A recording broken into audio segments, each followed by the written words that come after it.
Salam semua, kembali dengan Pelaku Firman, channel yang membahas tentang keimanan. Jangan lupa subscribe, like, dan komen ya. Yesua HaMashiach memberkati kita. Aneh, kalau udah satu, sudah esa, kenapa harus disatukan? Mestinya yang disatukan itu yang berbeda sifatnya. Kalau Kristus, tauhid. Sebagaimana Kristen Ethiopia menggunakan istilah tauhid ini dalam gereja Ortodoks Tewahedo. Berbicara tentang kodrat Kristus, manusia yang ciptaan, dan Allah yang pencipta. Sehingga mereka menamakan gereja Ortodoks Tewahedo. Ini saya ambil dari buku yang sama ya. Buku yang sama Aminah Bilal Philips. Jadi yang kontradiktif siapa? Kontradiktif Islam. Saya buktikan lagi keduanya. Di sini ada buku berjudul Sirah Nabawiyah. Ini dari bionya Bang Ramdan, sepertinya sepertinya pencinta Sirah Nabawiyah ya. Saya juga suka. Di sini ada kisah tentang orang-orang Najran yang merupakan orang Kristen. Dan mereka adalah penganut Trinitas, lihat ini. Ada di halaman 35. Saya bisa kirim bukunya buat teman-teman yang penasaran. Dan orang-orang Najran ini, Kristen Trinitas ini disebut oleh Al-Quran dalam surat 85 ayat 4-8. Mereka disebut sebagai orang mukmin. Justru orang-orang Yahudi yang membuat parit itu disebut sebagai orang kafir. Jadi buat congor yang mengatakan 1 triliun itu tauhid itu hanya Islam, di luar Islam tidak ada tauhid, itu congornya mesti digunting ya, terus dibakar, dibuang ke dalam parit. Karena omong kosong sesuai dengan data saya melalui buku Sirah Nabawiyah. Terima kasih.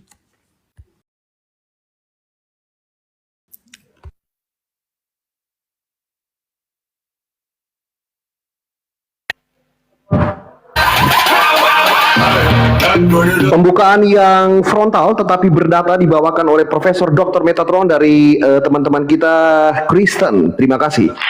Saya yakin Bang Ramdan juga sudah ready. Secara pribadi ketika melepaskan jubah host, saya melihat bahwa Bang Ramdan ini sangat akademis dengan data-data yang dibawakan sangat bagus. Saya akan meluruskan satu hal, Profesor Dr. Metatron, Prof. Meta. Bang Ramdan hanya akan bersedia berbicara tentang tauhid. Dia bersedia untuk satu arah saja. Ini juga berarti untuk teman-teman muslim di bawah, supaya jangan terjadi fitnah, host memperbolehkan dua arah, tetapi Bang Ramdan hanya bersedia untuk tauhid. Ini gentleman sekali ya. Bang Ramdan tidak mau menyentuh ke arah Tritunggal. So, silakan Profesor Meta masuk ke segala arah khusus tentang tauhid. Buku-buku yang dibawakan merupakan sumber yang juga dibawakan oleh Bang Ramdan, dan Prof. Meta membawakan juga dari Sirah Nabawiyah. Ini akan menjadi partai yang sangat menarik. Partai ketiga akan dibuka dengan skor 2-0. 2 untuk teman-teman kita Muslim dan 0 untuk teman-teman kita Kristen.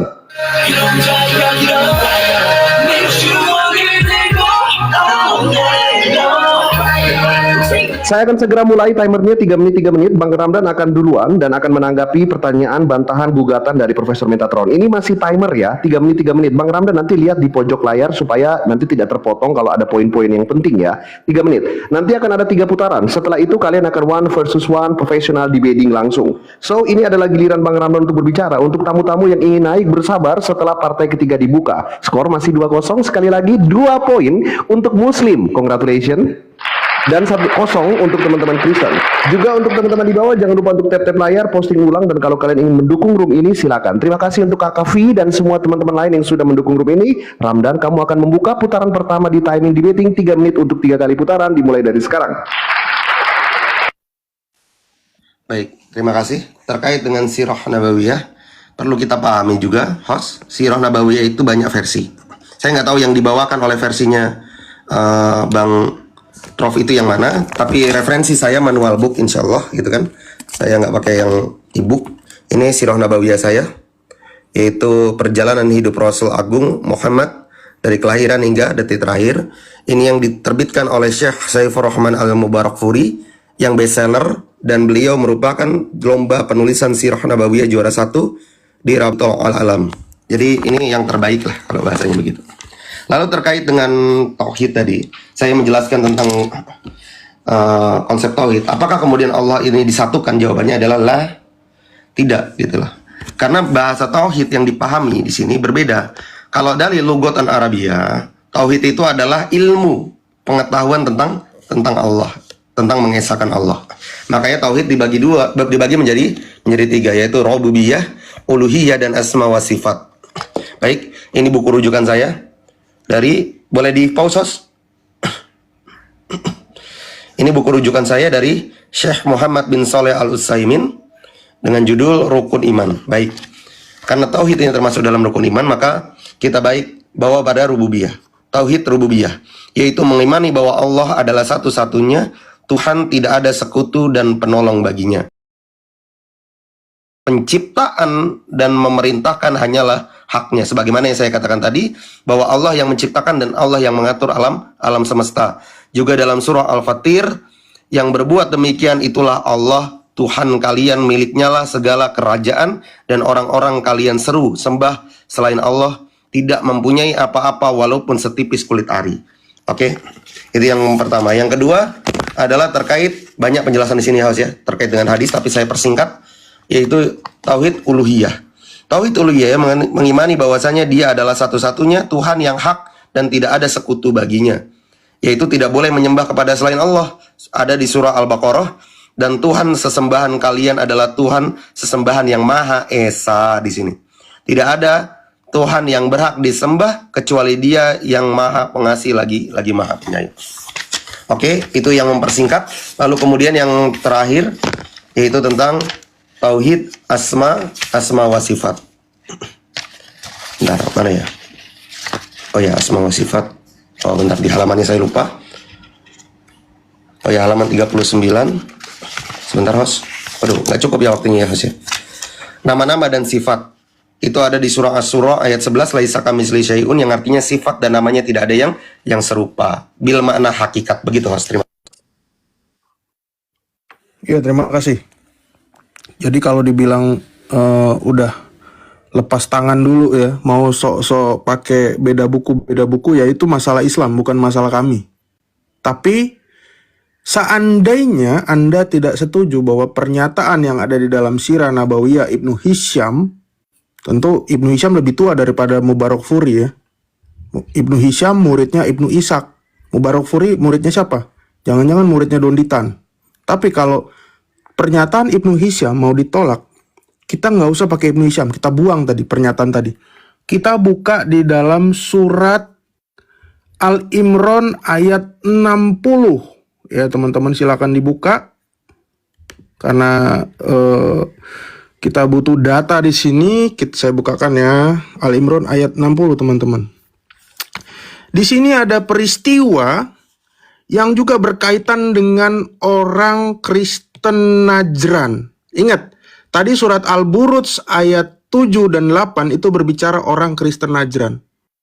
Tiba-tiba orang-orang tadi yang disebut sebagai orang beriman, yang menyembah Trinitas tadi, pengikut dari Abdullah As-Samir atau Santo Aretas di dalam kekristenan, di sini bertemu dengan Muhammad.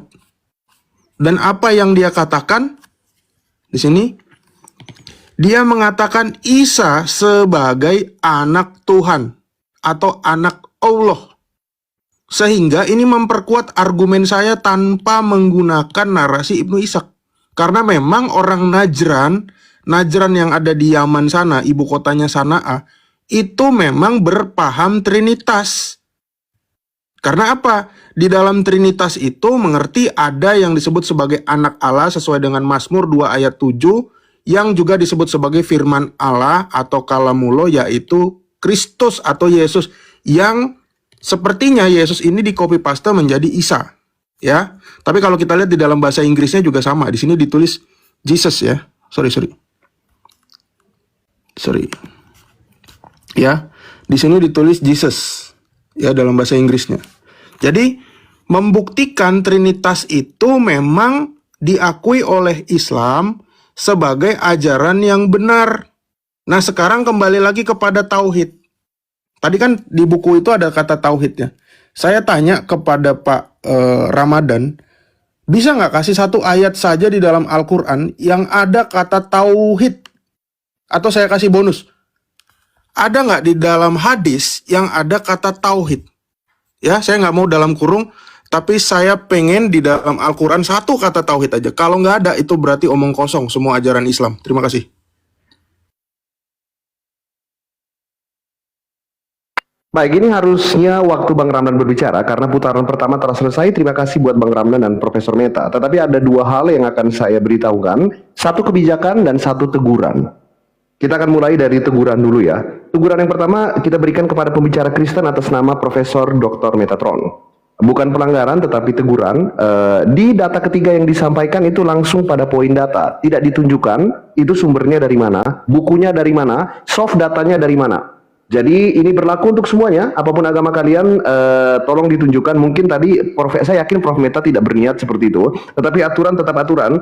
Tolong ditunjukkan itu sumbernya apa, bukunya apa, lalu baru masuk. Jangan langsung seperti itu. Prof Meta pasti tahu aturan main di room ini. Dan itu adalah teguran yang pertama. Lalu untuk kebijakan, timer nanti akan saya tambah masing-masing 1 menit ya.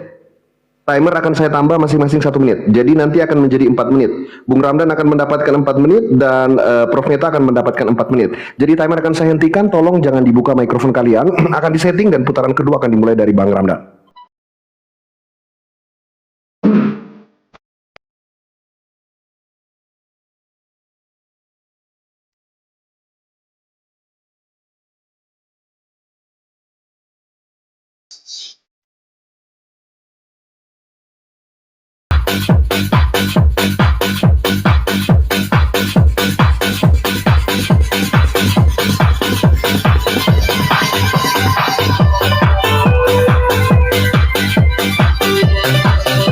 Waktu sudah disetting ke 4 menit, harap dimaksimalkan waktunya ya, harap dipakai dengan maksimal dan Bang Rahman akan berbicara di putaran kedua. Kolom komentar bebas teman-teman, dibantu tap-tap layarnya.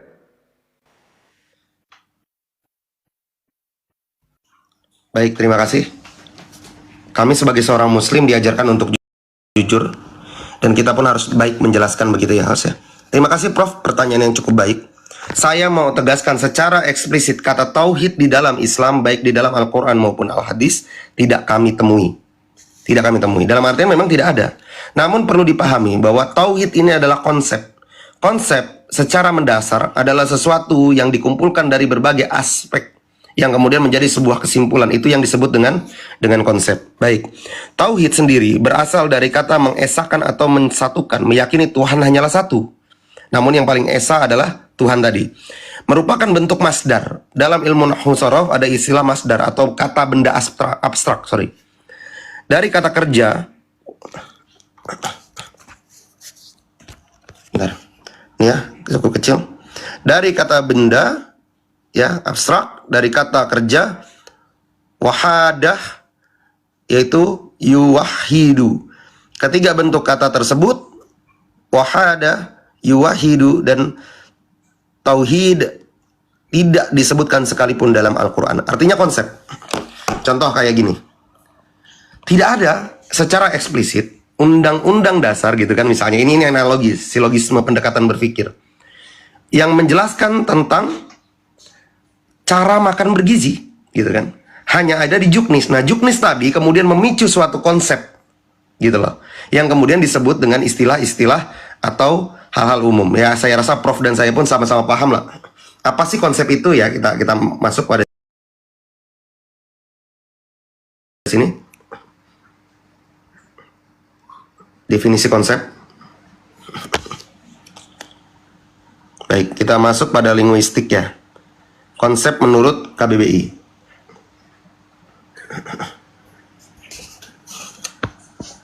Baik. Bentar. Kita open kamera. Konsep. Rancangan atau buram surat dan sebagainya. 2. Ide atau pengertian yang diabstrakkan dari peristiwa konkret. Salah satu istilah dapat mengandung dua yang berbeda. Ya, artinya konsep adalah rancangan, penekanan garis besarnya di sini. Artinya yang mau saya sampaikan, host, memang tidak ada, tapi secara konsep ada.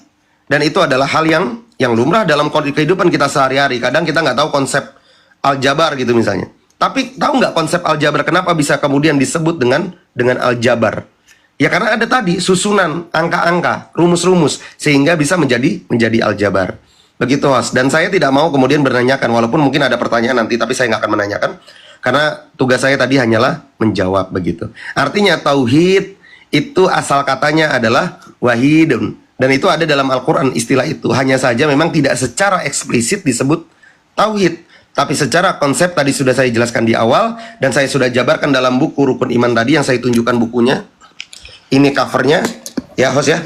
Di sini tadi dijelaskan tentang konsep tauhid disusun dari formulasi apa. Begitu, terima kasih host. Assalamualaikum warahmatullahi wabarakatuh.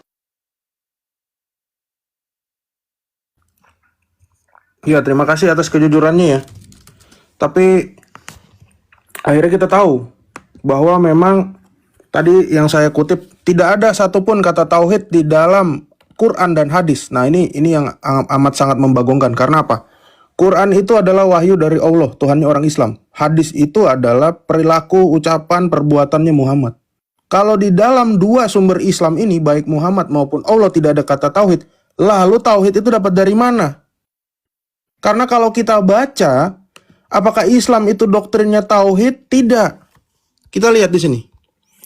Silakan dibuka di Al-Quran surat Al-Baqarah, surat sapi betina ayat 34. Ya, 34. Di sini dikatakan, ingatlah ketika kami berfirman kepada para malaikat. Kami di sini siapa? Kami di sini siapa? Kami di sini, ini huruf besar. Kami artinya adalah Allah. Nih, kulna. Nah, kami. Nahnu. Kami adalah Allah. Allah ada satu nggak? Kalau tadi bro menggunakan istilah KBBI, istilah definisi dalam bahasa Indonesia, sekarang kita pakai logika kita, lepas jubah agama kita, jaket agama kita, kita buang jauh-jauh, kita tanya, kami ini apa? Kami ini banyak. Kalau Tuhan kalian itu tauhid, kenapa Allahnya bilang kami? Ini membuktikan bahwa memang dalam ajaran Islam, Allahnya sepertinya menurut Al-Baqarah 34 sepertinya kalian politeisme. Kemudian tidak diajarkan di dalam Al-Quran, tidak diajarkan di dalam hadis, tapi ulama-ulama kalian membungkus dengan istilah Kristen, istilah tewahedo. Makanya nggak ada di Al-Quran, nggak ada di hadis, saya bilang lagi. Ini resiko, ini yang harus kalian jawab nih. Ya, pertama tauhid tidak ada, kedua kenapa kami? Jangan bilang nanti, oh kami ini adalah Allah dan para malaikat. Loh, ini Allah berfirman kepada para malaikat. Berarti malaikatnya masuk nggak di dalam kelompok kami ini? Jelas bukan. Memang Allah sendirilah itu ada banyak. Dan apa yang kalian lakukan, tawaf, istilam, istinja, semua yang ada dilakukan di Ka'bah, itu adalah semua yang dilakukan oleh orang-orang penyembah berhala. Orang Yahudi nggak ada satupun yang pernah beribadah ke Ka'bah, melakukan tawaf, terus menggunduli rambutnya, mencium hajar aswad, nggak ada. Karena itu yang dilakukan oleh orang-orang politeisme. Makanya Allah tidak salah saat mengatakan di sini kami. Tapi ulama-ulama kalian membungkus dengan istilah tauhid. Gitu. Nah, lucunya istilah tauhid itu sudah ada di dalam kekristenan. Ya. Kekristenan apa? Kekristenan Ethiopia. Saya buka dari istilah Britannica. Ya, kekristenan Ethiopia itu namanya adalah Tewahedo. Ya, saya ulangi lagi. Orthodox Ethiopian Tewahedo. Ini aliran apa? Ini adalah aliran kekristenan mula-mula yang sudah ada jauh sebelum Islam ada. Tewahedo ini berbicara tentang apa? Berbicara tentang kodrat Kristus yang ditekankan kembali dalam Konsili Kalsedon tahun 451 tentang Yesus itu manusia atau Allah atau dia manusia Allah. Ternyata menurut Kolose 2 ayat 9, Yesus itu adalah sepenuhnya manusia dan sepenuhnya Allah. Konsep ini tidak dimengerti oleh Islam, tapi hanya bisa dipahami dengan istilah tewahedo. Sehingga istilah tewahedo memang dicontek dari Kristen oleh orang-orang ulama Islam. Ini langsung ya, Bang Superboy. Baik, karena butuh data ya. Sebenarnya saya menjelaskan ini nggak perlu data tadi, cuman nggak apa-apa, kita pakai data. Baik. Ini saya ambil dari situs NU Online, insya Allah kredibel karena sebagai mayoritas umat Islam di Indonesia berpaham daripada organisasi Nahdlatul Ulama. Di sini jelaskan. Di dalam Al-Quran, Allah menggunakan kata ganti mufrad. Kalau Pak Prof belajar nahwu sorof, mungkin paham apa itu mufrad, nanti kita jelaskan. Atau tunggal.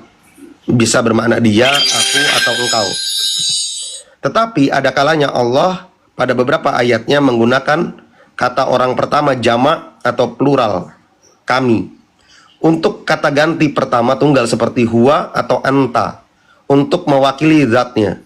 Hal ini tentu sudah maklum karena semua kata ganti itu merujuk kepada ketunggalan Allah atau keesaan.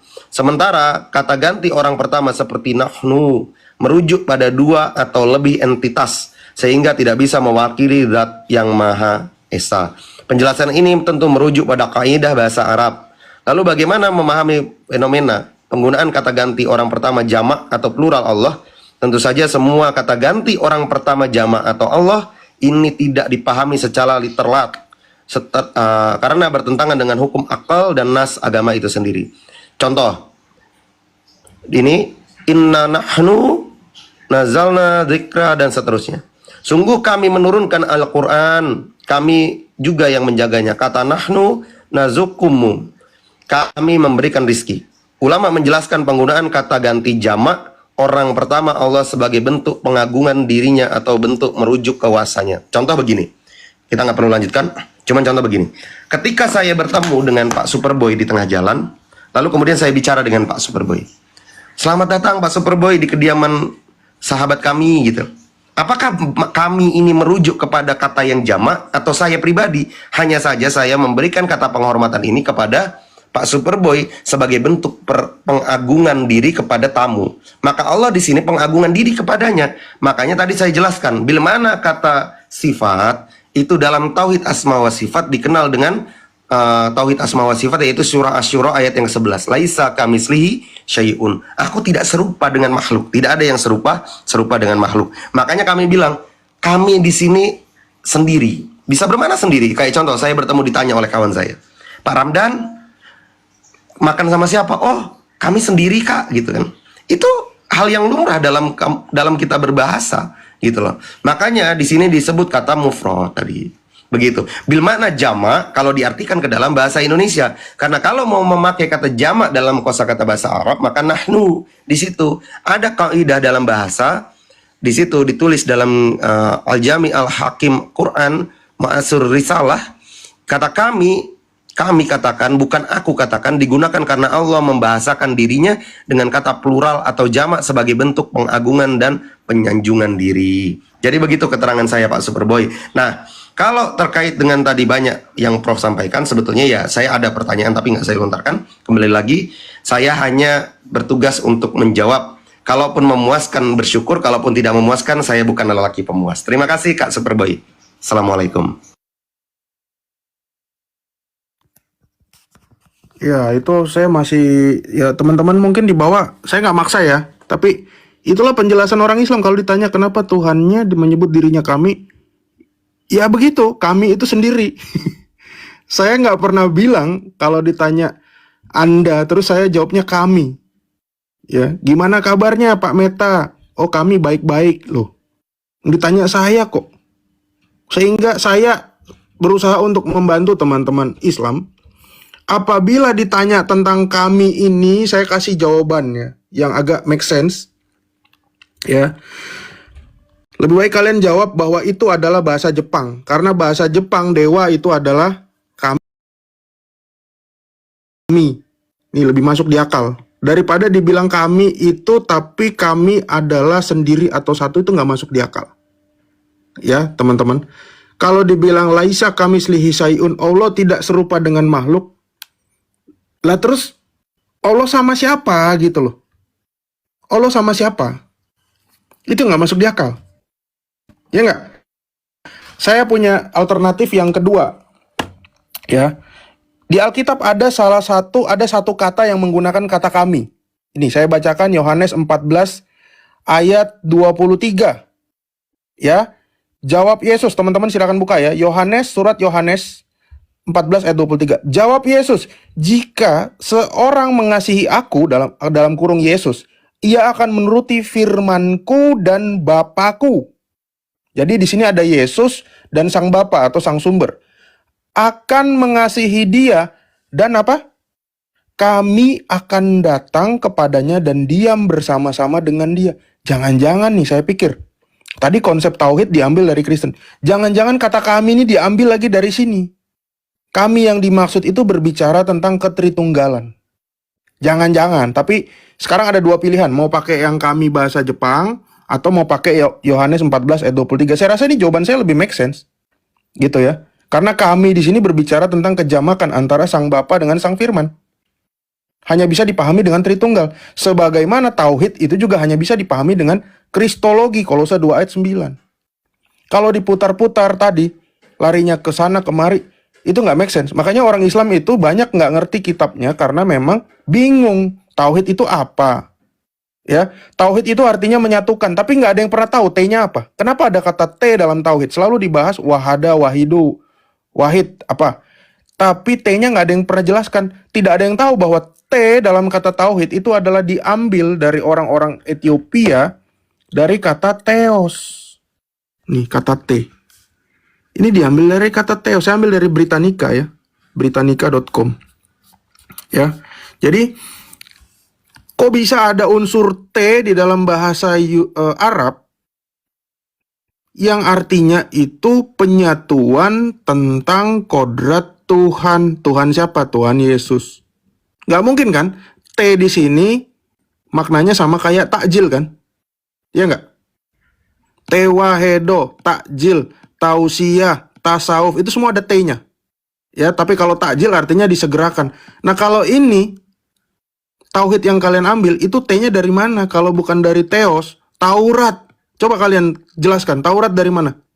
Memang kata tauhid ini istilah yang dirampok, saya bilang tidak dimaling ya, dirampok dari kekristenan dan orang Islam tidak ada yang tahu sampai tahun 2025 sebelum nonton live-nya Superboy. Nah, kalau semua kalian rampok tentang kami itu tentang Tritunggal, Tewahedo tentang Islam, lantas buat apa percaya sama Muhammad? Muhammad tidak lebih baik dari Isa.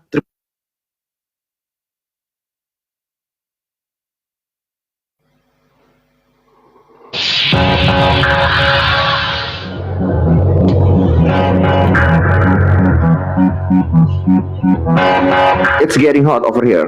Terima kasih untuk Pak Ramdan dan Profesor Dr. Metatron. Sudah 2 putaran. Kita akan masuk ke putaran ketiga. Ini adalah putaran terakhir buat kalian berdua, masing-masing 4 menit terakhir. Setelah itu kalian akan bertemu di 1 versus 1, debat profesional langsung. Tetapi ada 3 hal yang harus saya sampaikan. Hal yang pertama adalah teguran, bukan pelanggaran ya, ini teguran kedua, karena masih pembidasan itu tidak ada pelanggaran teman-teman, hanya teguran. Nanti ketika sudah tektokan langsung 1 versus 1 baru ada bunyi bel pelanggaran.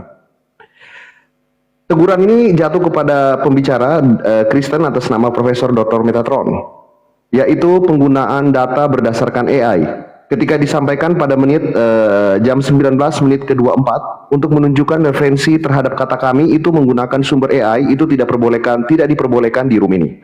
Tetapi bukan pelanggaran, hanya teguran. Diharapkan profesionalnya ketika pada saat 1 versus 1 nanti tidak boleh menggunakan data yang bersifat AI. Itu yang pertama. Teguran yang kedua adalah ada tendensius mengarah kepada framing terhadap pembicara dari Kristen atas nama Profesor Dr. Metatron. Saya terima mengatakan bahwa teman-teman muslim mengambil, merampok ya tauhid dari muslim, tetapi data yang disampaikan tidak kuat. Jika memang itu adalah hal yang faktual, tolong di putaran berikutnya sampaikan data yang kuat. Kalau tidak hanya akan menjadi framing dan atau fitnah. Jika tidak disampaikan dengan data yang kuat, terancam akan didiskualifikasi dan dinyatakan gugur. Karena semua yang bersifat framing, tuduhan, fitnah tidak diterima di room ini.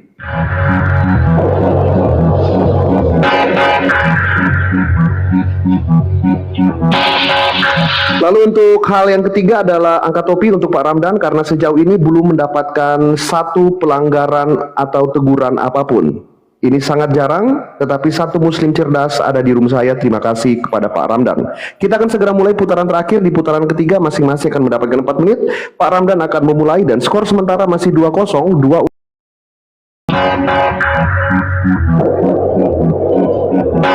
Dibantu teman-teman di bawah untuk tap-tap layar, posting ulang, dan share, tambahkan ke story. Dan kalau kalian ingin mendukung room ini, silakan bantu host di WL hostnya. Kalau ingin mendukung Profesor Meta dan Pak Ramdan, silakan untuk membantu jagoan atau mendukung jagoan kalian. Putaran terakhir dimulai dari Pak Ramdan.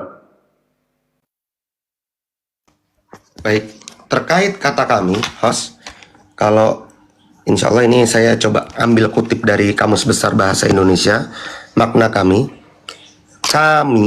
ya, di sini dikatakan dalam definisi yang pertama dalam kurung, nanti kita bahas, yang berbicara bersama dengan orang lain, yang berbicara bersama dengan orang lain. Artinya ketika saya berbicara bersama dengan si fulan atau dengan si A atau si B, maka ini dikatakan bersama. Karena di sini ada keterangan lanjutnya, tidak termasuk yang diajak berbicara. Artinya tidak mewakili lebih dari satu orang di sini yang berbicara bersama dengan orang lain. Artinya penekanan yang berbicara. Saya berbicara dengan si fulan, maka saya bisa menggunakan kata ganti kami atau tadi plural ya. Lalu yang kedua, definisi yang kedua, yang berbicara digunakan oleh orang besar, misalnya raja yang menulis, gitu kan? Dengan digunakan oleh penulis. Artinya apa di sini? Digunakan oleh orang besar. Yang berbicara digunakan oleh orang besar. Artinya ketika saya bertemu, pengalaman, walaupun ini nggak ada data ya kalau pengalaman ya. Saya bertemu dengan seorang Kapolres misalnya, ketika saya tanya, Pak, bagaimana dengan aduan kami soal ini? Padahal yang mengadu di situ, saya mengadukan masalah saya pribadi, tapi saya menggunakan kata kami, maka Kapolres pun menjawab, kami sedang menanganinya, Mas, gitu. Kami, beliau tidak menunjuk pada masdarnya orang yang lain, tidak, pada pribadi dia sebagai pimpinan. Maka ini yang disebut dengan istilah kami. Dan referensi saya jelas, yaitu Kamus Besar Bahasa Indonesia, KBBI, kata kami memuat ini. Ini website resminya atau KBBI Web ID HTM. Baik, kalau dalam bahasa Arab, kata jama' itu bilmana nahnu. Dalam bahasa Arab, makanya kita memahami Al-Quran dengan bahasa Arab, yaitu nahnu. Loh, kenapa kok kita harus memahami bahasa Al-Quran itu dengan bahasa Arab gitu kan? Karena memang ketentuannya begitu. Mana dalilnya gitu kan? Bentar, saya bukakan.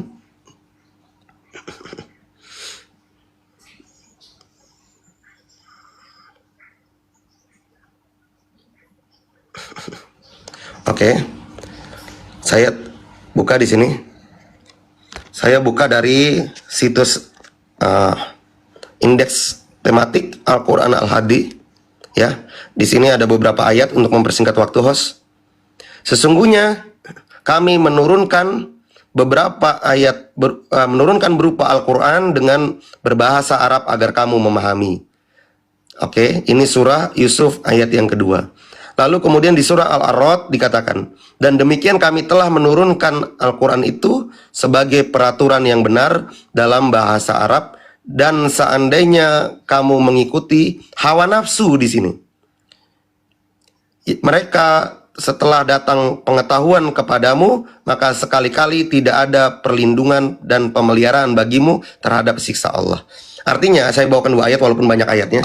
Di sini ditekankan bahwa Al-Quran turunkan dalam bahasa Arab supaya kamu mudah mengerti. Maka supaya mengerti, maka pakailah bahasa Arab dalam memahami Al-Quran.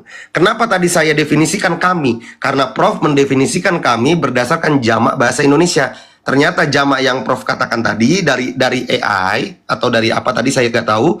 Ya intinya saya membahasnya dari KBBI. Kalaupun memang kekeliruan ada di saya, ya saya mohon maaf. Tapi berdasarkan KBBI bahasa bakunya kami tadi tidak bermakna jamak, adalah makna penghormatan. Demikian, host, terima kasih.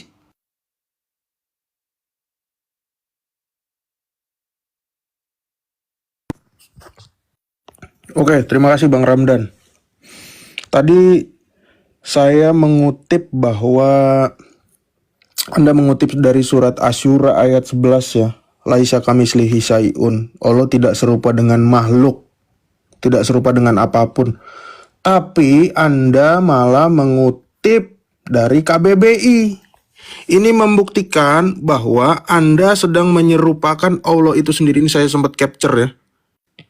Anda malah berusaha untuk menjelaskan kami dengan KBBI. Padahal abang tadi sudah bilang, kami menurunkan Al-Quran dalam bahasa Arab agar mudah dipahami. Loh, kalau dipahami dalam bahasa Arab ngapain pakai KBBI, Bang? Nih, Kamus Besar Bahasa Indonesia menit ke berapa? 3.40 putaran ketiga. Kok malah disama-samain?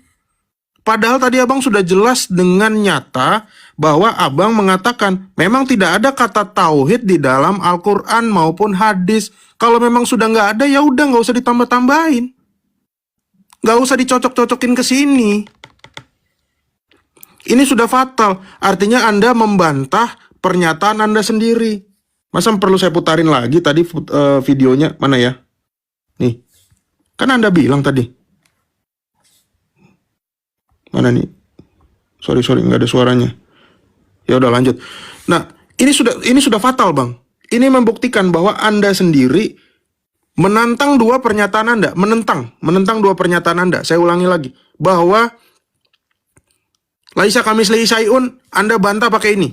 Yang kedua, bahasa Arab sudah mudah dipahami. Ngapain lagi lari ke sini lagi? Ya, saya rasa itu udah cukup. Dan teman-teman udah paham setidaknya ya, bahwa memang tentang ketauhidan dalam Islam ini membingungkan, sebingung saya yang jadi narasumber melawan Bang Ramdan. Sehingga tadi saya tunjukin memang jalan satu-satunya cuma dua. Satu, teman-teman silakan buka, nggak usah pakai AI deh. Teman-teman buka dalam bahasa Jepang, Tuhan itu apa? Tuhan itu kami. Itu paling gampang udah. Bilang aja, jangan-jangan tuh bahasa Jepang, ayat mutasabihat. Seandainya ya. Terus yang kedua, kata kami yang menggunakan kata Yohanes 14 ayat 23. Bahwa memang itu berbicara tentang Sang Bapa dan Sang Firman yang menyebut dirinya kami. Itu perkataan siapa? Perkataan Yesus. Yesus bisa bohong nggak? Enggak. Udah itu aja, udah selesai. Apalagi yang mau dibahas? Kata tauhid udah nggak ada. Saya pun mengakui dalam Alkitab tidak ada kata Tritunggal. Tapi di dalam Alkitab kami, Yesus mengajarkan ketritunggalan. Dalam mana ayatnya, Pak Prof? Matius 28 ayat 19. Coba saya buka Matius 28 ayat 19. Mumpung masih ada waktu ya. Di sini Yesus mengatakan, Karena itu pergilah, jadikanlah semua bangsa muridku dan baptiskanlah mereka dalam nama Bapa, Anak, dan Roh Kudus. Di sini Yesus tidak bilang baptiskanlah dalam nama Allah, atau dalam nama YHWH, atau dalam nama yang lain-lain. Tidak, tapi dalam nama Bapa, Anak, dan Roh Kudus. Seandainya kata Tritunggal pun tidak ada dalam Alkitab, inilah konsep yang langsung dijelaskan oleh Yesus. Inilah doktrin kekristenan. Dan ajarkanlah mereka melakukan segala sesuatu yang telah kuperintahkan kepadamu. Yesus itu sudah cukup jelas mengajarkan apa yang dia ajarkan kepada muridnya di dalam Alkitab.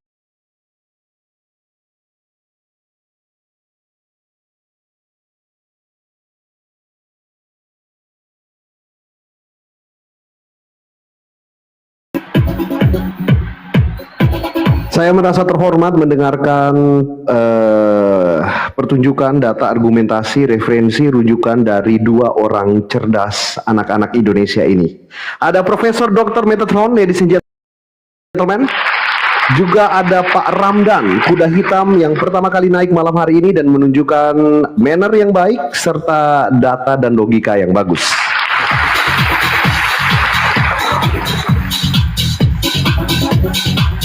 Tetapi timer debating telah selesai. Kita akan segera masuk ke one versus one professional debating. Are you ready, TikTok?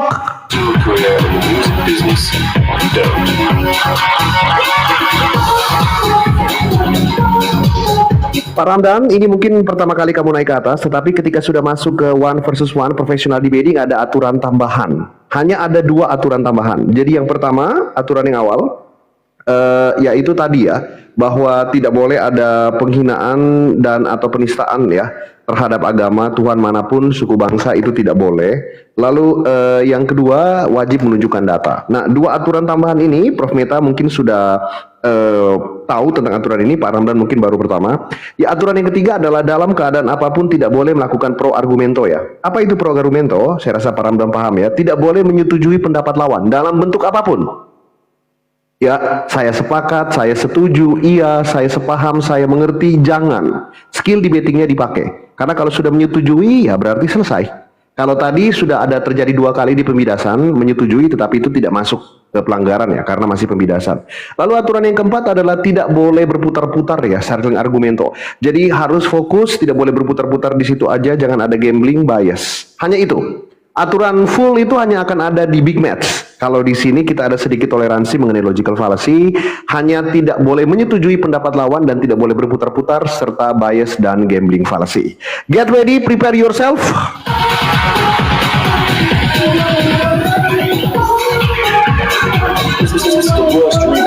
Tapi saya mau lihat dulu teman-teman, mana pendukungnya Prof Meta. Kalau kalian pendukungnya Prof Meta, silakan typing yang kencang atau sawer yang kencang untuk Prof Meta. Dan mana pendukungnya Bang Ramdan untuk teman-teman Muslim Indonesia? Kalau kalian pendukung Bang Ramdan, silakan typing nama Bang Ramdan atau sawer ke Bang Ramdan dari sekarang.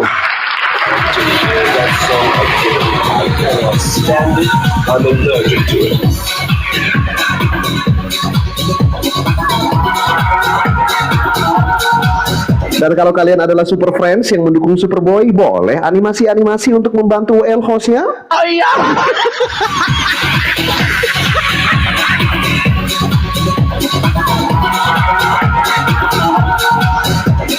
Rere sudah menyala, diikuti oleh Bang Sirotol Mustaqim. Ada Bang Antonius di bawah, luar biasa pada malam hari ini.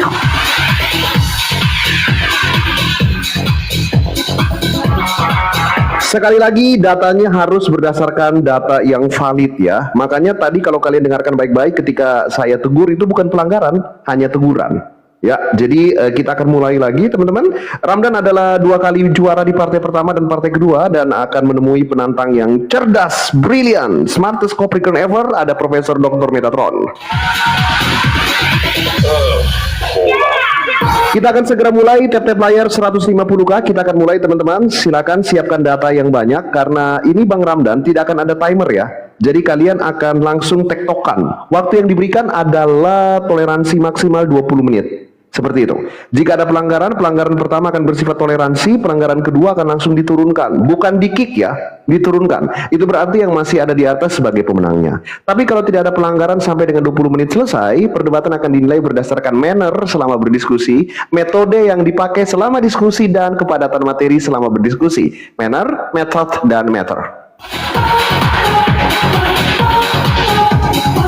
3,49k untuk Bang Ramdan dan 3,47k untuk Profesor Dr. Metatron. Kita akan segera mulai.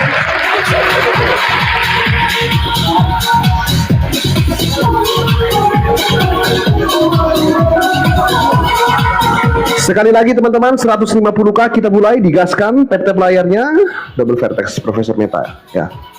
Wow, report ke akun Prof Meta lumayan, bentar ya.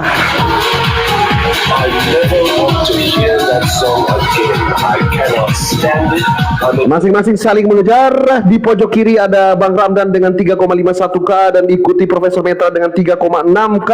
Menuju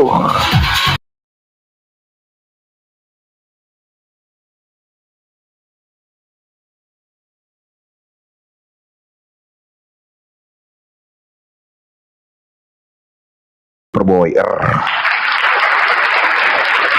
Ingat peraturan yang berlaku, Profesor Meta dan Bang Ramdan, saya akan diam, jangan panggil saya akan masuk kalau ada pelanggaran atau waktu sudah selesai. Dan kita akan segera mulai, siapapun yang buka data, tim saya akan memperbesar komalnya. Data dulu baru narasi. Remember, data dulu baru narasi. Data yang valid, tunjukkan sumbernya yang mana. Kita akan segera mulai debat profesional kalian. 20 menit dimulai dari sekarang.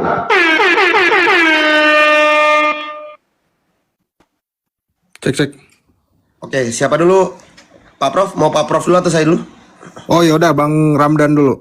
Baik. Oke, aku dulu ya. Aku mau menjawab tadi. Boleh dibesarkan host atau tim? Aku mau menjelaskan salah satu contoh saja. Ada di sini terkait dengan penjelasan laisa kamislihi syai'un. Nanti saya berikan sedikit analogi. Ketika Prof tadi mengatakan, loh berarti Bang Ramdan menyerupakan Allah dengan ciptaan gitu. Oke, baru dimulai, ini belum bersifat pelanggaran ya. Saya tegaskan sekali lagi, Abang tolong tunjukkan ini lembaran apa Oh ya, sumbernya oke, sorry, apa, maaf. dari mana, bawanya di mana gitu ya. Takutnya ini Oke. dari Mualaf Center Indonesia lagi canda gitu. Ah, Nah, ya. baik seperti itu. Silakan, Ini tidak akan saya ada lagi seperti ini ya. Silakan dilanjutkan. dari Syekh Muhammad Al-Amin Ashinkiti yang diterjemahkan oleh Dr. Muhammad Nur Ihsan LCMA berjudul Asma dan Sifat Allah sesuai dengan manhaj Ahlussunnah wal Jamaah Pustaka Imam Syafi'i. Baik, terkait dalil laisa kamislihi syai'un, saya mau menjelaskan begini. Ini analogi awal dulu, sebelum nanti masuk pada inti tema di sini. Bahwa yang dimaksud laisa kamislihi syai'un itu adalah bil makna hakikat. Bahwa hakikatnya Allah, tadi saya terangkan di awal sebelum banyak yang naik, hakikatnya Allah tidak serupa dengan makhluk. Maka di sini yang saya maksud adalah bukan bil makna lugoh atau bahasa. Kalau bil makna lugoh bahasa, maka sama contoh. Tuhannya umat Islam bernama Allah, proper name. Maka Ramdan juga sebagai makhluk punya nama bernama Ramdan. Apakah artinya sama-sama nama kemudian berarti sama serupa? Oh tidak, tentu berbeda. Contoh, ada emas di atas lemari. Ada emas di atas lemari. Ada juga, mohon maaf, kotoran hewan di atas lemari. Apakah emas dan kotoran tadi bermakna sama hanya karena sama-sama di atas lemari? Maka jawabannya tentu berbeda. Emas ya emas, kotoran ya kotoran. Hanya saja yang jadi masalah ketika kotoran mau disamakan dengan emas secara zatiyah. Maka di sini saya ambil contoh. Mereka menetapkan sifat kudrat bagi Allah. Di sini ya. Sifat kudrat ini saya ambil. Atau jangan sifat kudrat lah, yang paling umum aja. Allah menyifati dirinya dengan pendengaran, penglihatan dalam banyak ayat. Di antaranya firman Allah, sesungguhnya Allah maha mendengar, maha melihat. Surah Al-Mujadilah ayat yang pertama. Di sini juga tiada satupun yang serupa dengan Allah dan Dia maha mendengar dan maha melihat. Surah Asy-Syura tadi ujungnya pangkal ayatnya adalah ini, mendengar dan melihat. Dan Allah juga menyifati sebagian makhluk dengan pendengaran dan penglihatan sebagaimana Allah berfirman, sesungguhnya kami telah menciptakan manusia dari setetes mani yang tercampur, yang kami hendak mengujinya dengan perintah dan larangan. Karena itulah kami jadikan dia mendengar dan melihat. Lihat, sama-sama mendengar, sama-sama melihat. Namun dijelaskan di sini. Ada lagi ayatnya. Alangkah terangnya pendengaran mereka dan alangkah tajamnya penglihatan mereka pada hari mereka datang kepada kami. Sama, makhluk mendengar, Allah mendengar. Makhluk mendengar, Allah mendengar. Namun di mana perbedaannya? Maka perbedaannya ada di sini. Sebentar. Oke. Kita tidak ragu bahwa apa yang ada dalam Al-Quran adalah benar, gitu ya. Bahwa memiliki pendengaran, Allah memiliki pendengaran sebagaimana makhluk juga memiliki pendengaran dan penglihatan yang hakiki sesuai dengan kondisinya. Kefakiran itu kekurangan, kemiskinan, kefanaan, ketidakmampuan, dan kelemahan mereka. Antara pendengaran dan penglihatan Al-Khaliq, Allah, dengan pendengaran dan penglihatan makhluk, seperti perbedaan zat Khaliq dan makhluk. Oke, kalau sulit dipahami bahasa ini, maka akan saya analogikan. Contoh, saya di sini Ramdan, gitu kan? Ramdan mendengar, namun pendengaran Ramdan dengan pendengaran nenek saya yang sudah berusia 70 tahun misalnya, tentu berbeda. Gitu loh. Bagaimana kita mau menyamakan pendengaran Allah dengan pendengaran makhluk? Maka di sini saya jelaskan, yang bermakna berbeda, laisa kamislihi, tidak serupa, bil makna hakikat, kebenaran yang sejatinya berbeda. Yang sama, boleh sama, apa tadi? Penyebutan istilah, gitu lah. Secara lugotan, secara bahasa boleh sama. Contoh, saya punya tangan, monyet punya tangan, maka jangan samakan tangan saya dengan tangan monyet, tentu berbeda. Bagaimana mau menyamakan antara yang Khaliq dengan yang makhluk? Itu analogi silogisme pendekatan berpikir yang saya pakai. Terima kasih, Prof. Oke, saya lanjut ya. Jadi saya langsung tanggapin bahwa kalau ada teman-teman Islam yang tadi menurut saya ya, Anda sudah menganalogikan Allah Anda yang Anda tidak bisa katakan seperti makhluk, tapi Anda berusaha untuk memakhlukkan Allah tersebut. Berusaha untuk kami agar paham dengan apa yang Anda sampaikan. Padahal saya juga nggak paham, jujur. Dari hati yang paling dalam saya nggak ngerti tentang kami tadi, tentang KBBI tadi itu buat apa. Gitu. Tapi karena Anda lari dari konteks, lari kepada Allah tidak seperti yang digambarkan lagi, berusaha lari. Saya buktikan. Teman-teman silakan buka di dalam surat Al-Qalam ayat 42. Saya buka ya. Saya buka di sini. Pasti hafid Quran udah hafal lah ya ayat ini, tapi biasanya nggak paham. Kenapa? Karena biasa kalau ditanya lari-lari nih. Al-Qalam ayat 42. Saya pakai Qurano.com. Qurano.com ini situs besutan dari Kemenak. Besutan dari Kemenak juga. Pada hari ketika betis disingkapkan dan mereka diseru untuk bersujud, maka mereka tidak mampu. Saya tanya kepada Bang Ramdan, ini betis siapa? Jujur aja. Pasti orang nggak tahu ini betis siapa. Iya nggak? Orang Islam pasti bingung, ini betis siapa? Apakah betis tuta? Oh bukan, betis tuta itu pemain bola. Tapi ternyata di dalam Sahih Bukhari 6886, saya buka pakai hadis.id, ya. Bukhari 6886, ternyata betis yang dimaksud di sini, ya. Saya bacain. Saya baca dari mana ya? Dari sini. Lalu Allah firmankan, akulah Tuhan kalian. Mereka menjawab, engkau adalah Rob kami, dan tidak ada yang berani mengajaknya berbicara selain para nabi Shallallahu Alaihi Wasallam. Lantas para nabi berkata, bukankah di antara kalian dan Allah ada tanda yang kalian mengenalnya? Mereka menjawab, ya, yaitu betis. Betis apa? Maka Allah pun menyingkapkan betisnya. Memang Allah ada betisnya. Sekarang kalau dibilang betisnya seperti manusia, ya saya juga yakin. Nggak tahu ini bentuknya seperti apa, tapi ini membuktikan bahwa Allah memang punya betis. Kalau abang berbicara bahwa di dalam Islam, oh itu Allah bisa mendengar, tapi bukan mendengar seperti manusia, oke, setuju. Tapi dari ayat ini, karena abang memancing, saya menjadi paham, berarti Allah orang Islam. Pelanggaran pertama terjadi, silakan di mute mikrofonnya untuk dua debater. Thank you.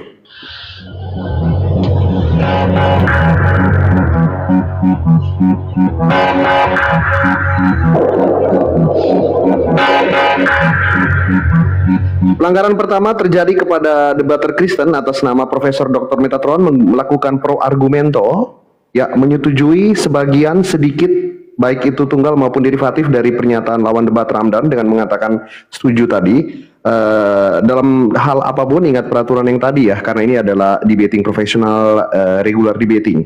So, tidak mengurangi poin apapun, tidak akan diturunkan, tapi sudah lampu kuning. Sejauh ini pembicara muslim belum ada teguran dan juga pelanggaran. Bang Ramdan masih lampu hijau, dari teman-teman Kristen sudah lampu kuning. Waktu tersisa masih 15 menit 22 detik. Silakan dua debater terhormat, mohon maaf dipotong, dilanjutkan perdebatan kalian. Oke, terima kasih. Al-Qalam berapa, Prof? Al-Qalam ayat 42. Oke, kita buka sebentar ya, ayat 42. Kita lanjut, Prof. Nggak apa-apa kalau mau menunjukkan data. Itu dulu ya. Nggak apa-apa, saya pelanggaran nggak apa-apa, karena habis ini juga saya ada diskusi, mohon maaf teman-teman. Dan itu adalah suatu yang menurut saya itu nggak apa-apa, saya pelanggaran, tapi kalian dapat 1 poin bahwa memang ada betis tadi, seperti itu. Dan Bang Ramdan menyetujui, menurut saya resiko yang besar ada di Bang Ramdan, bukan di saya. Belum menyetujui ya, Host. belum. Tadi kan katanya kan ini kan, Allah mendengar, manusia mendengar, tapi dalam bentuk yang berbeda kan, gitu kan? Tadi kan seperti itu kan? Lanjut, nggak apa-apa, nanti saya jawab. Ya, makanya saya tunjukin, kalau ada betis, manusia juga ada betis, ya boleh jadi kalau abang mengatakan itu benar ada betisnya, ya mungkin bentuk betisnya beda sama kita. Gitu, boleh jadi, siapa tahu ada dekernya, atau ada kaos kakinya, mungkin. Ini hanya contoh saja. Tapi kita kembali ke masalah tauhid. Ya, saya bilang, tentang ketritunggalan itu berbicara tentang teologi. Bapa, Firman, dan Roh Kudus. Dalilnya tadi saya udah tunjukkan, Matius 28 ayat 19. Tapi kalau tentang kristologi itu berbicara tentang manusia dan Allah.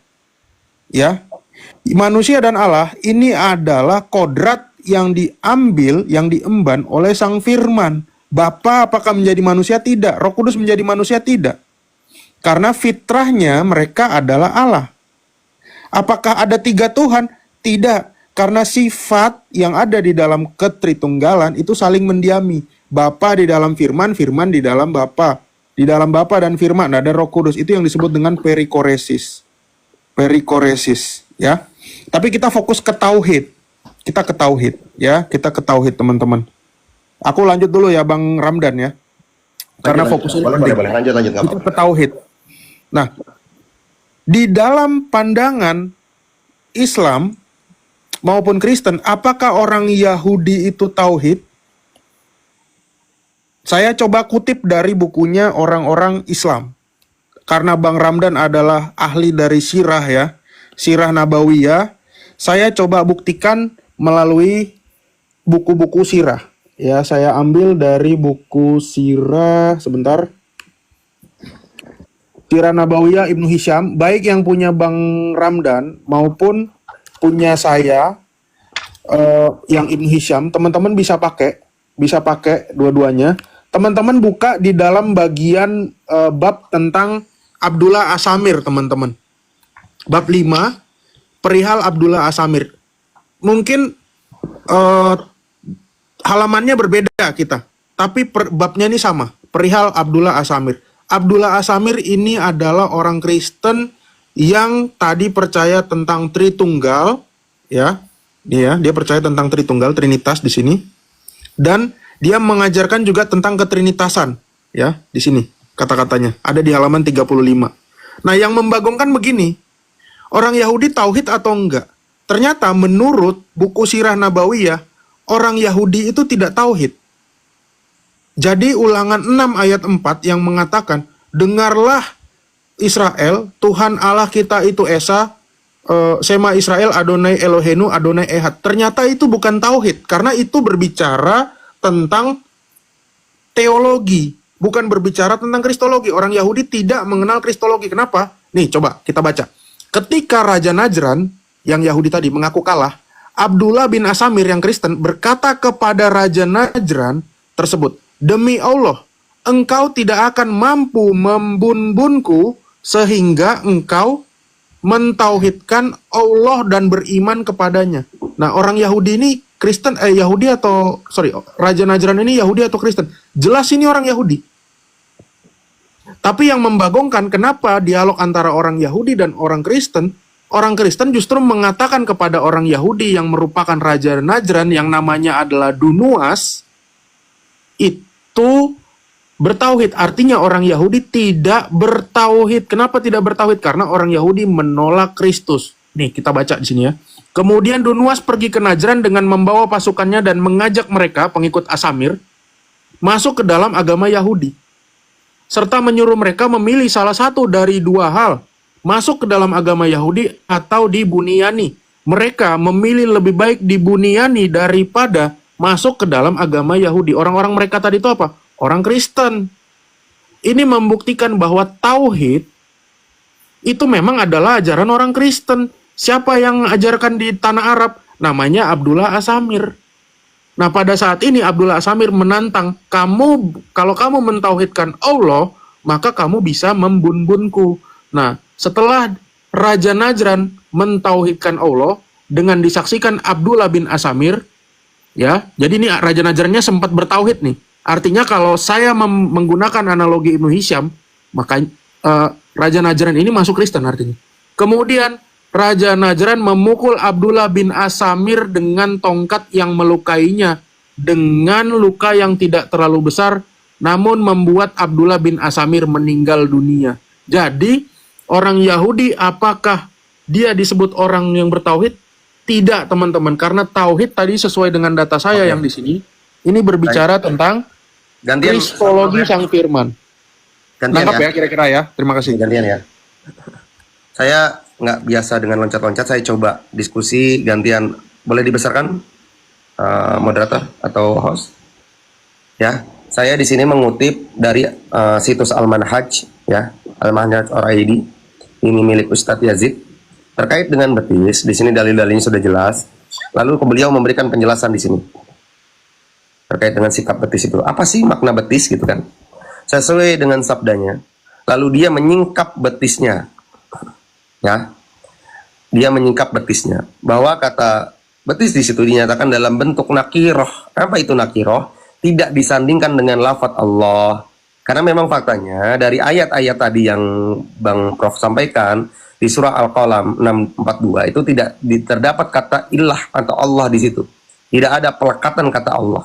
Adalah untuk menunjukkan keagungan dan kebesarannya. Seakan hendak dikatakan hari itu ini disingkapkan betis yang agung, yang keagungannya tidak ada yang menandingi dan menyerupai. Mereka berkata bahwa memaknai kalimat ini dengan arti bencana berat tidak dibenarkan dari sisi, yaitu karena dalam ungkapan sehari-hari ungkapan makna seperti itu, bencana berat dikatakan bencana yang hilang dari suatu kaum. Ini Jadi pernyataan siapa, Bang Ramdan? ini pernyataan dalam situsnya Ustadz Yazid bin Abdul Qadir Jawas. Lalu kemudian ini dikutip dari pendapatnya Ibnul Qayyim Al-Jauzi rahimahullah taala dalam menafsirkan dan mensyarah hadis maupun ayat tersebut. Baik. Oke. Sebentar dulu Bang. Oke, kalau mau dipotong mau gue lanjutkan. Ustadz Yazid sama Bukhari kira-kira lebih tinggi mana ilmunya, Bang? Baik. Imam Bukhari ini periwayat hadis, abangku. Periwayat hadis bukan pensyarah hadis. Hadis itu dibutuhkan syarah di dalamnya. Dan hadis tersebut disyarah oleh Ibnul Qayyim. Ibnul Qayyim Al-Jauzi ini ulama bermadzhabkan Hambali, yang kemudian pendapatnya dinukil oleh Ustadz Yazid di dalam situs resminya, yaitu Al-Manhaj Ar-Ra'aidi. Maka dalam Islam itu dikenal dengan istilah, ada yang namanya tahris hadis, ada yang disebut dengan syarah hadis. Tahris hadis adalah untuk menilai derajat hadis tersebut sahih, dhaif, maudhu, mutawatir maupun maudhu. Sedangkan syarah adalah untuk pemaknaan isi dalam hadis tersebut apa? Karena Pelanggaran terjadi, silakan di-mute untuk 2 orang speaker.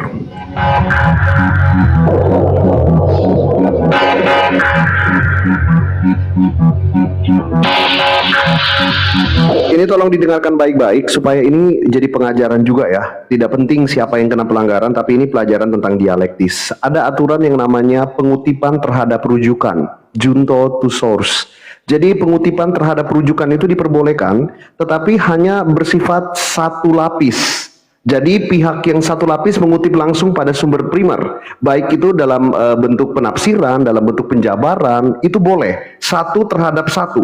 Tetapi kalau udah satu di atas satu di atas satu, yang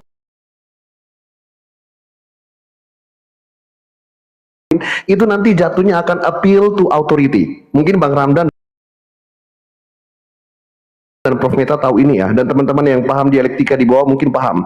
Ini nanti akan menjadi appeal to authority. Misalnya Prof Meta sedang menafsir tentang bukunya Charles Darwin tentang evolusi.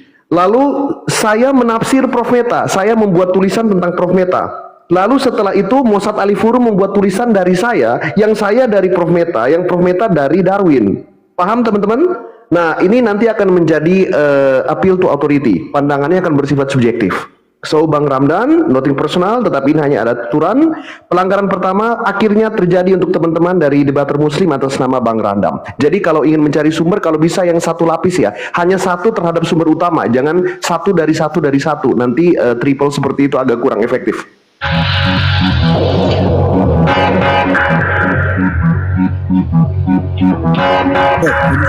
Baik, waktu masih tersisa sebanyak 9 menit 22 detik untuk 2 debator. Masih aman semuanya ya, lampu kuning. Boleh Karena baru dibesarin, satu pelanggaran masing-masing. Hati-hati, silakan dilanjutkan. Boleh dibesarkan? Ya, thank you buat host tadi aware tentang itu ya. Saya mau sampaikan juga tadi.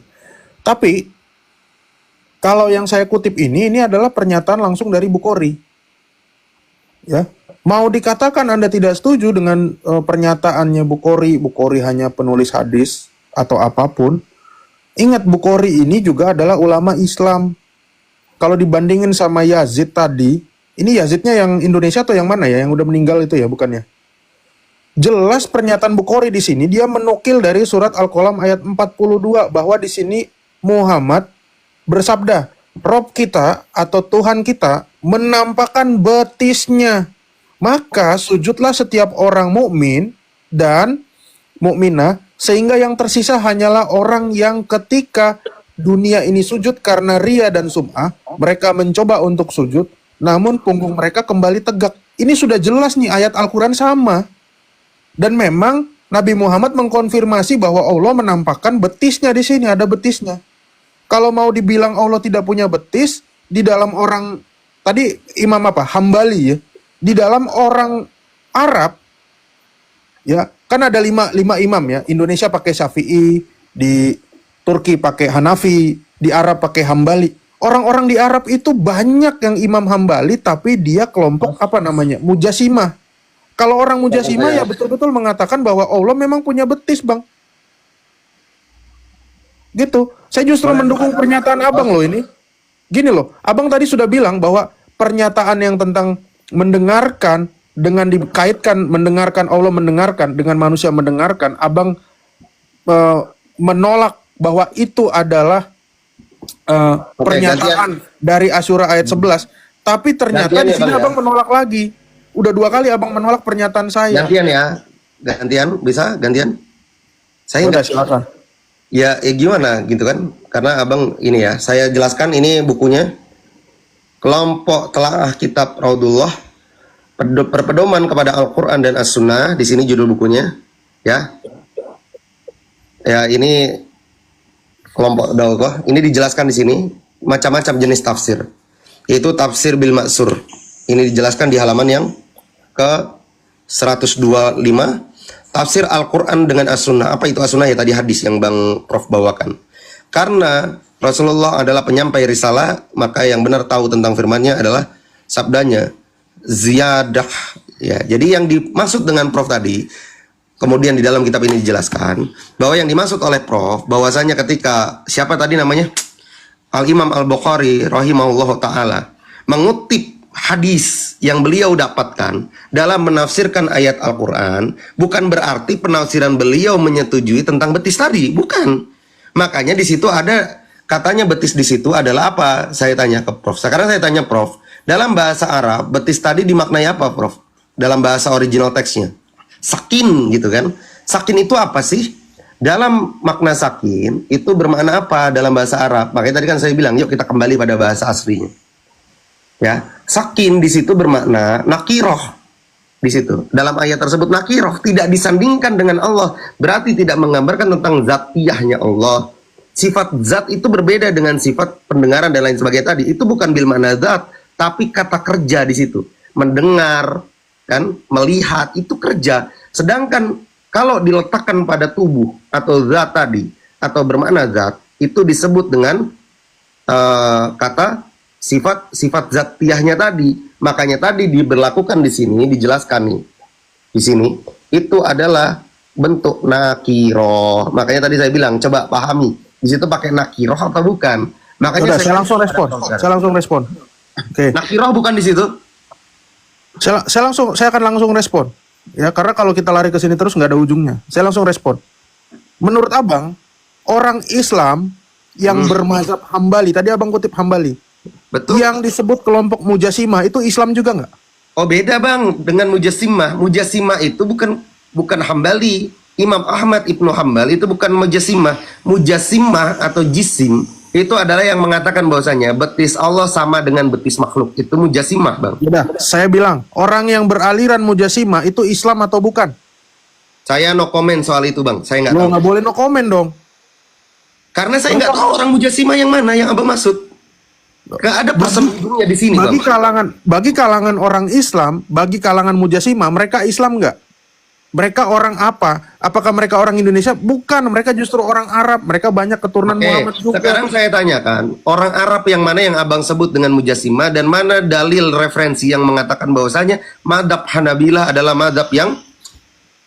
Jadi kita bahas mazhab. Sekarang Mujasimah orang Islam bukan? Abang bilang kelompok Mujasimah itu adalah Hambali. Kebetulan saya punya kitabnya Imam Ahmad Ibnu Hambal, Syarah Ushul Sunnah, karya Imam Ahmad Ibnu Hambal atau madhab Hambali. Sebutkan pada saya di kalimat yang mana dikatakan bahwasanya Imam Ahmad itu Mujasimah, referensinya Kita tidak membahas tentang Hambali, kita bahas tentang Al-Quran yang mengatakan bahwa Allah punya betis. Tadi Prof yang mengatakan bahwa di Arab sana Hambali itu Mujasimah. Nah sekarang saya tanya, mana Mujasimah tinggal di mana? Mujasimah berkembang di mana? nggak bertempat kok, bertempat Mujasimah bertempat di mana? Mujasimah itu pemikiran. Ya, orang Islam yang punya pemahaman Mujasimah, pemikiran, pemahaman. Sedangkan kalau dikatakan di mana tempat, maka itu bermakna person, orang. Berbeda. Jangan disamakan antara person dengan pemikiran. Sekarang saya tanya Prof, tunjukkan pada saya satu referensi yang menyatakan bahwa orang-orang yang di Arab atau Hambali tadi itu adalah mujassimah. Tunjukkan dalilnya pada saya, referensinya. Kita tidak membahas tentang hambalinya. Loh, Kita tadi membahas Prof yang tentang bilang, Imam Ahmad saya, mujassim. Bang, saya mendukung pernyataan Abang loh. Saya mendukung pernyataan Abang bahwa Loh, memang host tadi bilang mujassim. Oke, tunjukkan ini referensinya kemungkinan pada Abang saya. untuk mana yang menang loh. mujassim? Karena Mana ini yang kemungkinan Abang untuk menang karena apa? Di dalam surat Asyura ayat 11 tadi Allah tidak sempat. Untuk dua orang debator harap di mute mikrofonnya. Terima kasih banyak.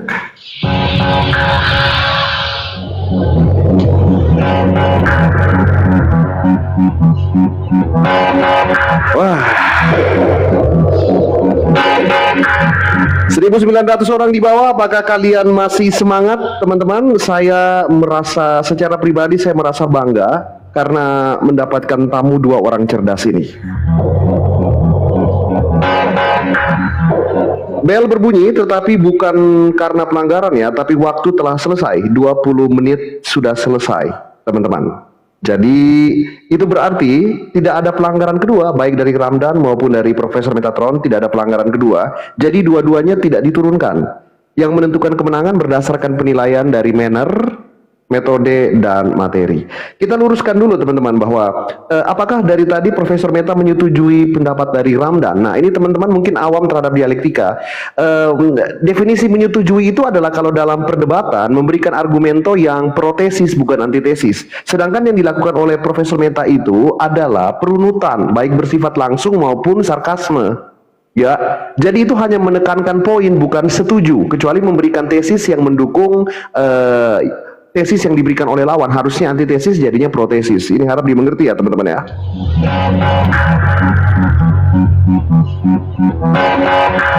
Oleh karena itu moment of truth, silakan teman-teman buka kalkulatornya, kita akan mulai bersama-sama.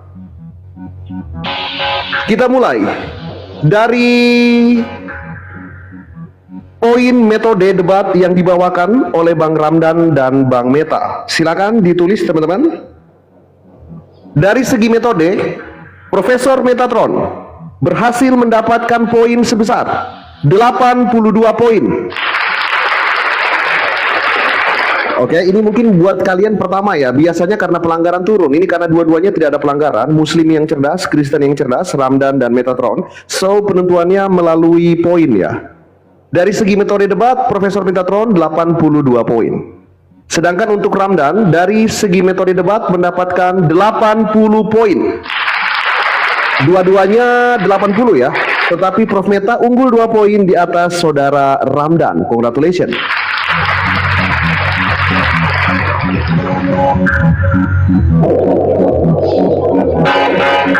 Dari segi materi, Profesor Meta berhasil mengumpulkan 82 poin again. Congratulations.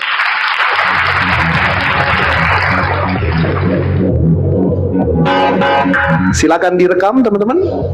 Dan saudara Ramdan mendapatkan 81 poin. Congratulations. Itu berarti dua-duanya sama-sama 80 poin, tetapi Profesor Meta unggul 1 poin di bagian materi 82 dan Ramdan 81.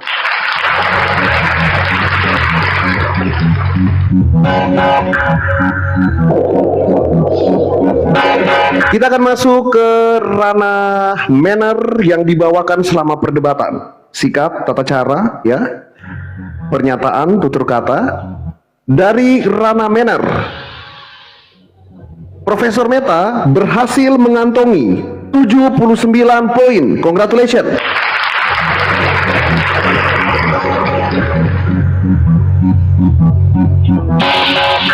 Dan saudara di jumlah dulu teman-teman. Manner Profesor Meta 79, metode 82, meter 82. Itu berarti totalnya berapa teman-teman? Ada yang tahu? Ya, 243 poin untuk Profesor Meta. Sangat tinggi poinnya. Selamat.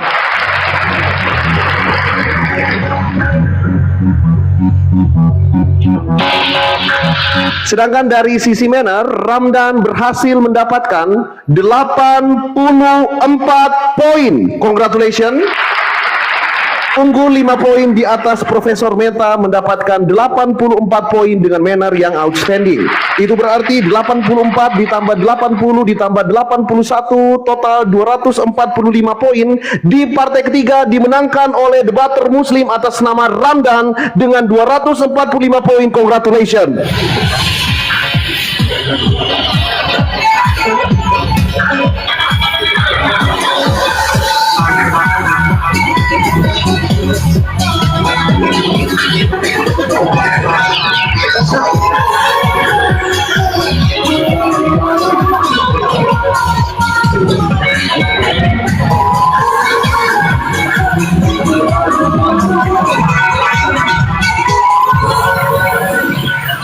Oke, silakan masih terus fitnah tentang Superboy tidak adil. Aku nggak akan pernah peduli ya, karena fokusku untuk membuat room dialektika yang adil. Kemarin aku sudah dibenci Muslim, kalau sekarang mau dibenci oleh teman-teman Kristen, monggo, silakan. Karena mereka berdua tetap ada di atas, kita akan memberikan kesempatan untuk winning speech dan runner up speech.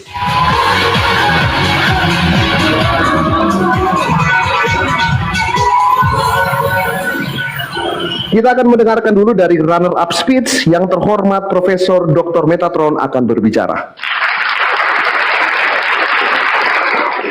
Terima kasih. Saya tetap mengucapkan apresiasi sebesar-besarnya buat teman-teman penonton, Bang Superboy dan lawan diskusi saya, Bang Ramdan ya. Mohon maaf apabila ada salah kata, tapi saya mengutip Pengkhotbah 7 ayat 5, mendengar hardikan orang berhikmat lebih baik daripada mendengar nyanyian orang bodoh. Bagi kita, menang kalah itu bukan fokus utama. Yang utama adalah kebenaran. Percuma kalian menang, dapat koin, dapat nama. Tapi kalau kalian nggak kenal Kristus, tujuan saya berbicara di sini supaya kalian selamat, teman-teman. Karena apa? Karena tadi topiknya tentang Tauhid dan Tritunggal. Topik dan Tritunggal manakah yang kontradiktif? Saya sudah bilang di awal bahwa ini bukan masalah Tritunggal, bukan masalah Tauhidnya. Yang kontradiktif adalah ajaran terakhir yang suka mengklaim-klaim dari ajaran yang sebelumnya, memframing, dan akhirnya kalian ternyata kejebur gara-gara siapa? Gara-gara ulama kalian. Ini pendapat saya ya. Tapi sekali lagi saya ucapkan selamat buat Bang Ramdan sudah menang. Semoga bisa bertemu lagi di lain kesempatan, dan saya ucapkan terima kasih buat Bang Superboy. Itu saja, terima kasih. Saya pamit. Terima kasih Prof Meta sudah menunjukkan mental gentleman yang sangat bagus, appreciate. Dan Prof Meta mungkin ada waktu mau menyapa pendukungnya, supporternya yang ada di bawah. Silakan Prof Meta. Ya, terima kasih teman-teman buat dukungannya. Tetap mensupport ajaran Kristen. Ya, bukan saya yang didukung, ya saya bukan siapa-siapa. Habis ini saya juga ada diskusi di tempatnya Kak Mary. Sekarang ya saya udah telat soalnya. Mungkin bisa lanjut di sana. Sorry. Mungkin yang mau nonton bisa ke sana, gitu. Tuhan Yesus memberkati kita semua. Amin. Terima kasih banyak Profesor Metatron. Buat teman-teman yang masih kangen dengan Profesor Meta, bisa ya, ada di tempat yang tadi sudah dirujukan. Terima kasih, dan oleh karena itu langsung saja kita akan mendengarkan pidato kemenangan. Tapi sebelum itu, aku akan menyampaikan bahwa habis ini akan ada partai keempat dibuka. Apakah nanti Bang Ramdan akan masih di atas dan menerima penantang baru, ataukah ada 2 orang baru yang akan naik? Silakan, saya tunggu di atas ya teman-teman ya. Oleh karena itu langsung saja teman-teman, this is your winner, pemenang 3 kali berturut-turut, 3-0 untuk Islam 3 poin, your new idol Ramdan.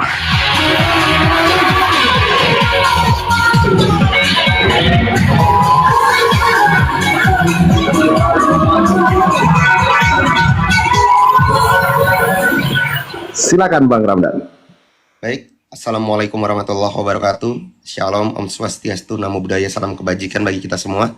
Terima kasih Bang Superboy sudah memberikan ruang diskusi, dan sebetulnya atas kemenangan ini saya juga nggak nyangka begitu ya, karena niat saya tadi hanya menyampaikan syiar Islamiyah, bukan untuk mendebat, karena tidak satupun pertanyaan saya terkait dengan agama lain.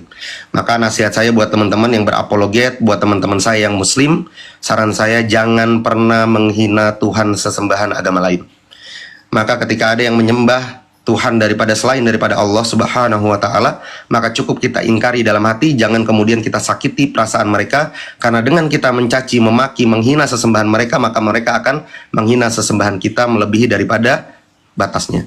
Dan satu lagi teman-teman, perihal itu terkait dengan agama lain yang mengusik agama kita, maka cukup bagi kita menjawab, menjelaskan, dan menerangkan. Bukan tugas kita untuk memberikan hidayah, karena Allah lah yang mampu memberikan hidayah. Surah Al-Qasas ayat 56. Maka pesan terakhir yang sangat luar biasa, kaifa akhfahu minnal faqr wa ana al-ghani, yang artinya bagaimana aku akan takut dengan kemiskinan sedangkan aku adalah hamba dari yang maha kaya. Artinya kita jangan takut miskin, jangan mudah tergiur dengan apapun, tetap tauhid la ilaha illallah wa asyhadu anna Muhammadan abduhu wa rasuluh. Tidak ada Tuhan yang berhak disembah kecuali Allah, dan Muhammad adalah utusan Allah. Dan nasihat terakhir saya, trilogi tauhid atau trilogi kaidah dari Hos Cokro Aminoto, pahlawan kita, bapak pendiri bangsa kita, grandfather kita, maha guru kita, pendiri syariat Islam, mengatakan sebersih-bersih tauhid, setinggi-tinggi iman, dan setinggi-tinggi ilmu, dan sebersih-bersih, sepintar-pintar siasah. Terima kasih host, terima kasih semuanya atas pendukungannya, dan demi Allah saya tidak merasa menang, karena kemenangan hanya milik Allah, dan kebenaran hanyalah milik Allah, dan kesalahan datang dari saya pribadi. Terima kasih, mohon maaf atas kesalahan kata, sesungguhnya kebenaran datang dari Allah. Billahi fisabilil haq, akhirul kalam, wassalamualaikum warahmatullahi wabarakatuh.